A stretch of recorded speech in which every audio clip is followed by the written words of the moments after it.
It sure looks like the draft's going to go off as scheduled, Trent. It looks like it's going to be the 23rd through the 25th. I know that there is some competition committee conversations about whether that's right or wrong, because some teams are in their facilities using the big board and being able to gather.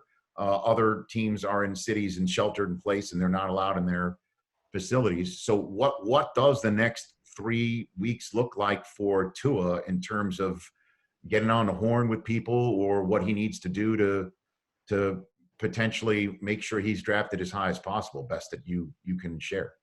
You know what I'm trying to, my advice to him, I can only share what my advice to him has been, is to be yourself.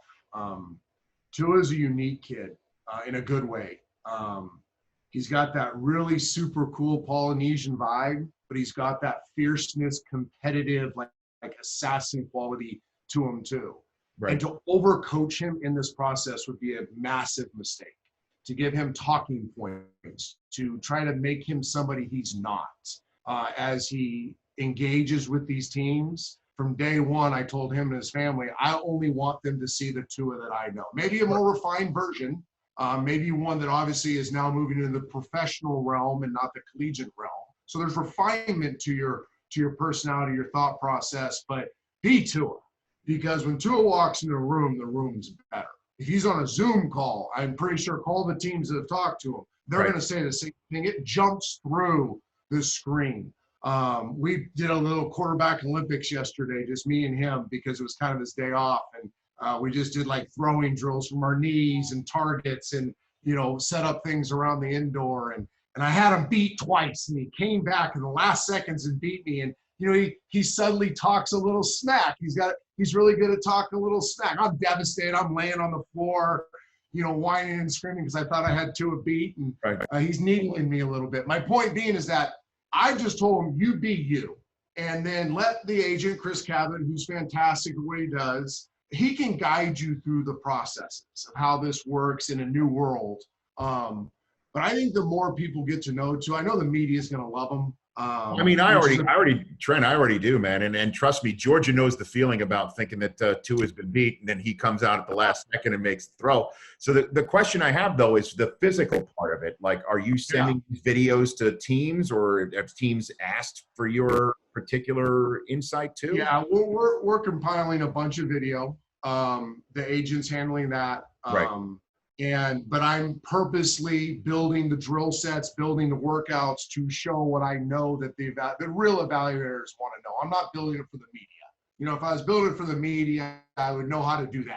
Right. I'm building it to see, what do the Dolphins want to see? What do the Raiders want to see? What do the Colts want to see? What do the Bengals want to see? They want to see dynamic movement. They want to see the combination of twitch and power. They want to see sustainability within a workout, because fatigue and recovery is a big part of this.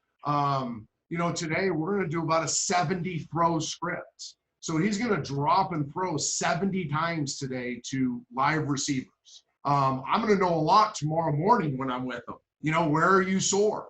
How's your arm feel? How your ribs feel? How's your back feel? How's your hip feel? How's your ankles feel? To this point, he's been 100% after every workout. Amazing. But increasing that workload on him, well, now here's my ultimate goal. We want to hand him to a team ready to dominate an OTA, ready to go be an NFL dominant football player. So everything I'm doing isn't for a performance standpoint. I don't care if he goes 70 of 72 today. I care that he builds up a work capacity. He starts to better understand some refined mechanics. Again, we're talking 1-2%. We're not talking 10-15% mechanical change.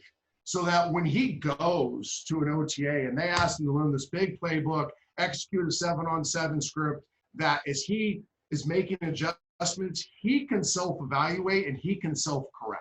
Because that's the biggest thing I've seen in this space. If you can't teach a player to self-correct in the midst of a practice, the NFL doesn't have a quarterback coach that's sitting there filming every rep going, oh, look, your front foot was too far. You didn't stay closed long enough. Your head's in the wrong position.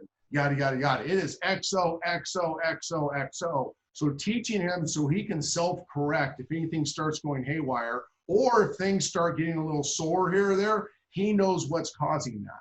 The best thing we can do is hand him over to whatever NFL team drafts him, and that team go, thank you.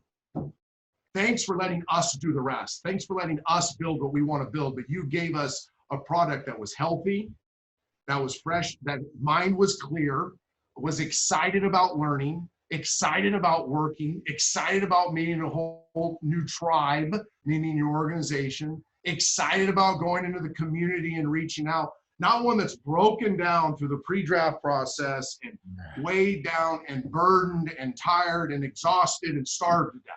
We want one that's fired up and ready to go kick the NFL's butt.